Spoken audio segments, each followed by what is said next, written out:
Well, hi there. We're going to call this one A Tale of Four Strops.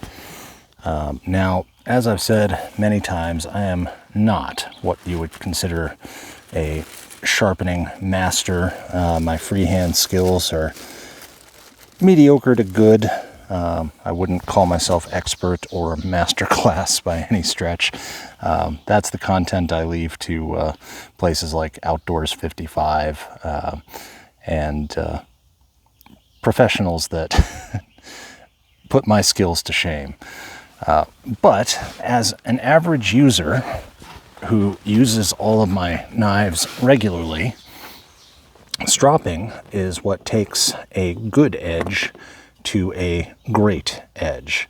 It already has to be very sharp before stropping will do anything for you. But what we have here is my history of strops.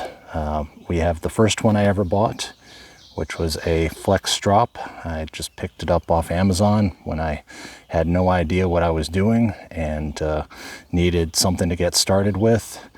And this one has been on the coarse side, treated with gunny juice. I believe I had 3 micron at the time. And the fine side has always been,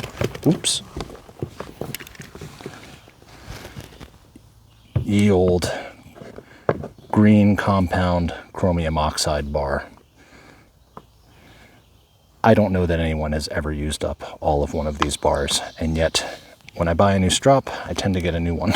So, see if I can get the camera stable here. We have very limited platform to work with. That's a little better. So, the way I do stropping, and I do like to use these Sharpal angle pyramids. I know there's some content out there about how they don't produce an accurate angle, but I've found if I lay the blade flat on it and meet, then that meets my known good protractor measured 17-degree angle. For me, that means that the blade, the top of the blade, I'll be sharpening or stropping away. My finger stays under here to support the blade and keep the angle, and the top of the spine should line up with the corner of my fingernail. I've measured that a number of times. Everybody's built differently, but that's how it works for me. Another way you can do it is to put the strop on your chest or in front of you, look down the barrel, and look for the disappearing line underneath the blade, and you'll see where it exactly disappears. Lay it flat, hold your angle with your finger on the other side, just lightly touching, and strop and lift away. Strop and lift away, always away from yourself.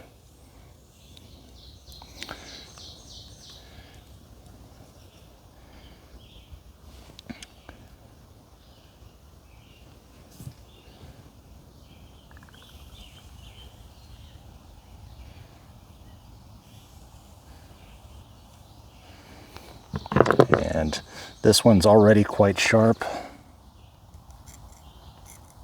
As you can see, it will shave no problem at all the entire length of the blade. Another good metric,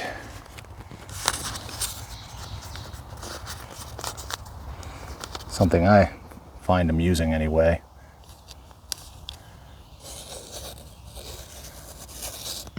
Unsupported, slicing through thin newspaper.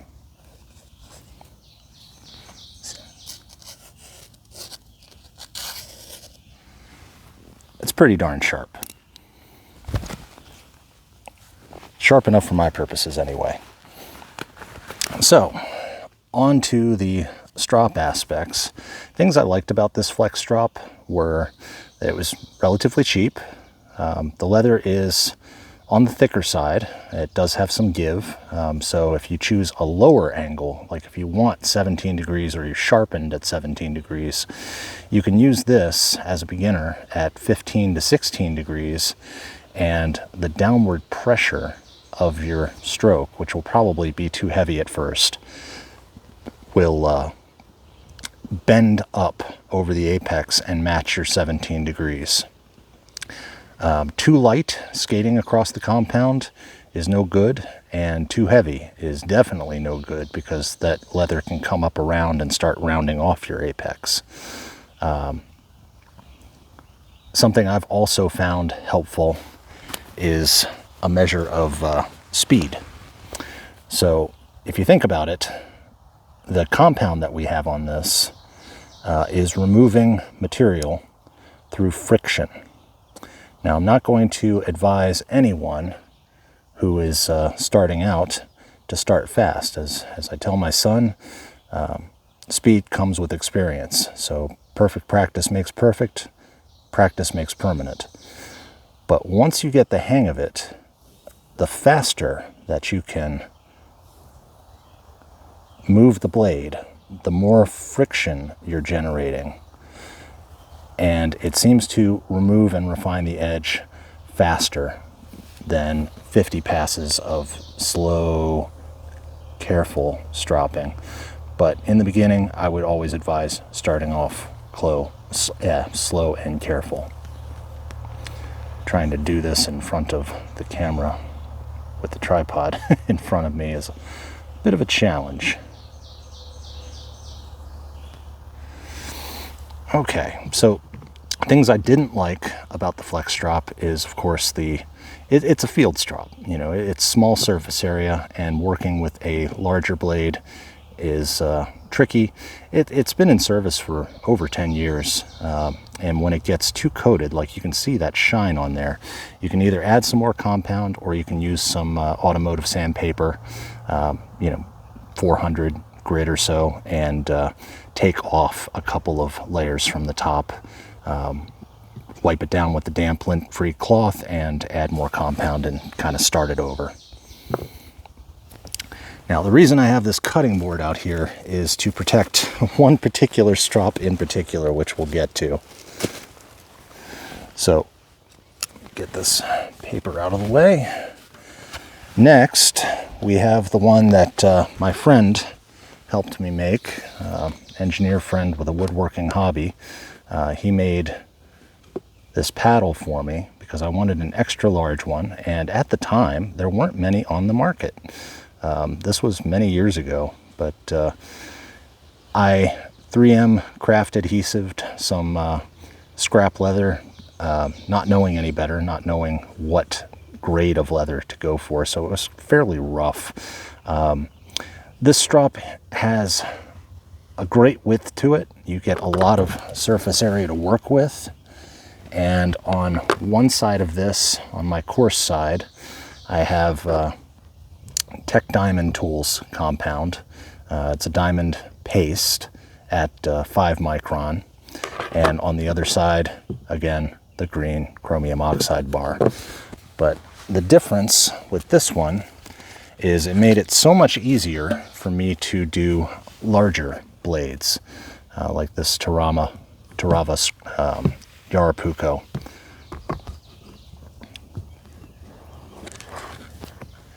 And again, I've measured this one out to be the bottom edge of my spine against the outside of my thumbnail. You'll see how that matches up, because this one is a steeper angled blade, or a more obtuse angled blade, I should say. I believe from the factory they come about 23 degrees per side. They're intended to be abused. But even at that obtuse angle, this one will still shave, no problem. It's 80 CRV2 steel. You can see I line up my thumbnail before I switch sides until I start to get the feel for each knife again.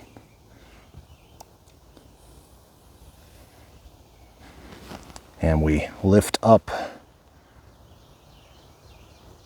As we stroke, just lift our elbow, keep our wrist locked, and you can see the curve of the blade meeting the leather surface as we lift our elbow.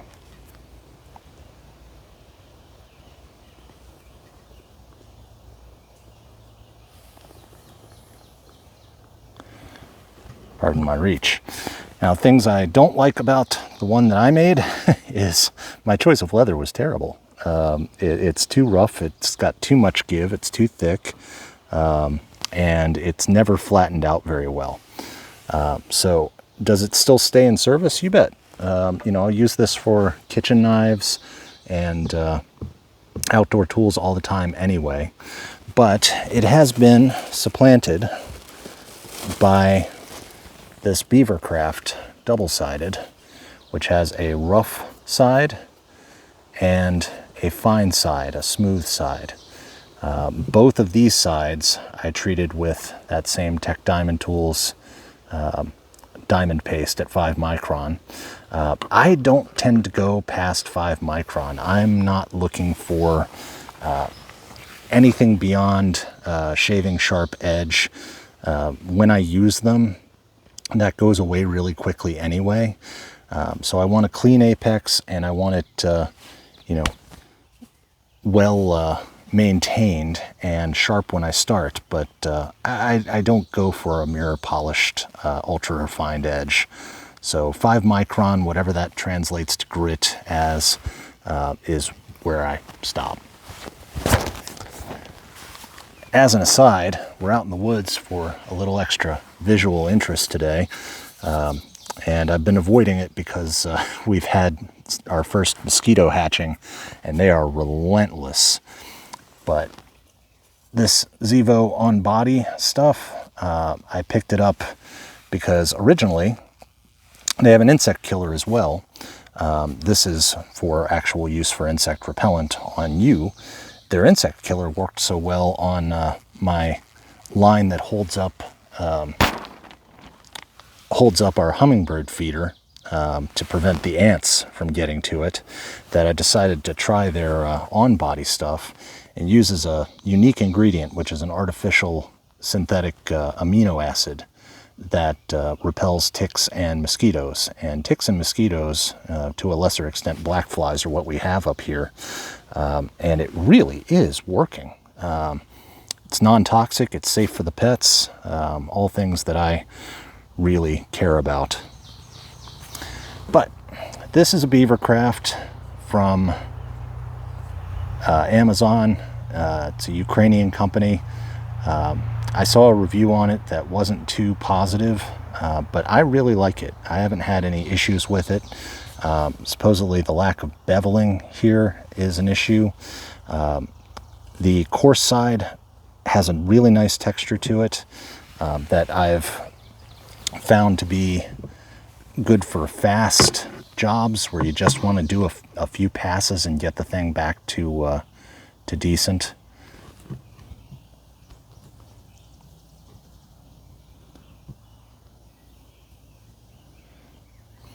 And the fine side is very, very smooth. It seems like a good finish to me.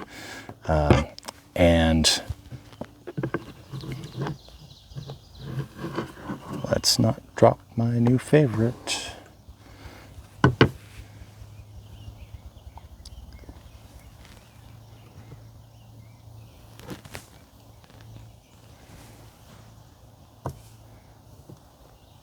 And you can really feel the textural difference between the two sides. And again, I just put a point divot in my strop. That's what I get for doing this on camera.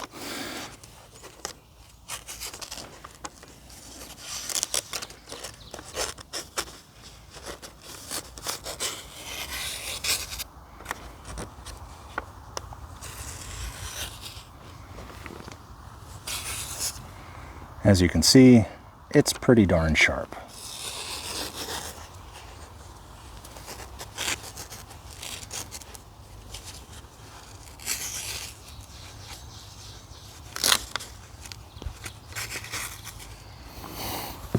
Good enough for me. And that's a 23-degree angle per side, so kind of on the chunky end of things. Now the next one is the newest one I have, which I got because I felt like I might be graduating to an actual quality piece. Not that the Beavercraft isn't good enough for me, it is, and I like the double-sided nature of it, but this is in a different class. This is from Stroppy Stuff, who does his own YouTube channel on, guess what, knives and stropping. This is the extra large bench strop, and it's English bridle leather. I forget which type I chose, but it comes with this nice slip protector, which I'm actually using because I want this one to last a long time. Trying to be very careful with it because it's just gorgeous. The quality of this leather, I can't say clearly enough how smooth and even it feels everywhere. And it's mounted on, I believe he uses basswood, so it's not very heavy, but it is extremely flat, edge to edge, and the uniformity of that material is astounding. So this one is single-sided, but something that's very, very useful to me is the extra length. That gives me enough surface area to do an 8-inch or a 10-inch chef's knife without an issue. So we'll take my favorite knife here, we'll index it on my finger for my 17 degrees, place it down,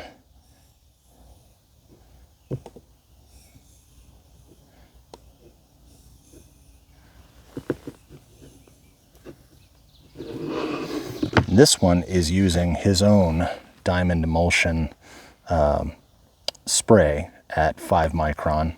Maybe this was 4 micron. But I just got a couple of small ones to try them out. You know, diamond emulsion is fairly expensive stuff. So these are the little 5mm spray bottles. But it went through on initial loading, I would say a third of it to get a good even coverage on this strop.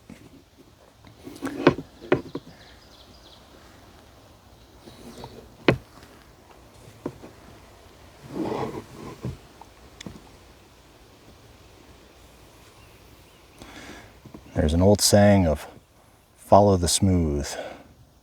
So if you feel a lot of dragging on the surface of the leather, you probably still have a burr or you're at the wrong angle. If you know that you're at the right angle and you feel dragging, it's time to go back to the stones or a ceramic until that burr is gone. You see what I'm doing there? I'm just checking where my finger is.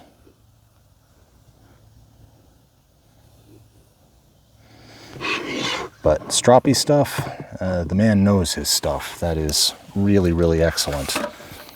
Not that we haven't already seen it before, and it's not like it's much duller now, but or sharper now. But this fine newspaper, well, advertiser.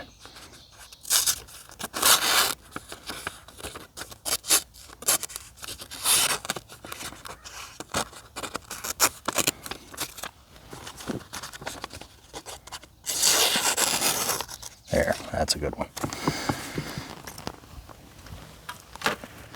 That's it. So I went from the most basic strop I could find to a homemade one. Made some mistakes there. Got the Beavercraft, which I really like. And then this comes under the class of treasured object. I'm not using this one on anything that I don't really enjoy, like my Hogue Deca with the titanium scales I added, or fine and clean knives. I'm not using this on anything that's going to leave corrosion. They shall be very clean before they see this stroppy stuff, strop. So really well done on that one. Very impressed. Worth every penny. And again, little bit of side review here. This Zevo stuff actually works. I've been sitting here this entire video. I think I had one mosquito, and probably in a place I didn't spray. It's supposed to last 8 hours. Not going to be out here 8 hours, but I'm impressed. Nice job. And I even spray down my Tilly hat. I was very, very sad to learn that apparently they've gone to the venture capital side, and now it's more of a lifestyle brand with things being made in China. The originals were made in Canada and had a lifetime warranty. So looks like this will be the last Tilly I ever own. But it's already almost 10 years old, and I wear it all the time in the summer. So I'll have to move on to something else when it's time. Anyway, that's it. I just wanted to share a variety of strops and what I like and don't like about them, and things that I consider to be worthwhile. And I hope you enjoyed it and hope you learned something, and I'll see you next time. Thanks for watching.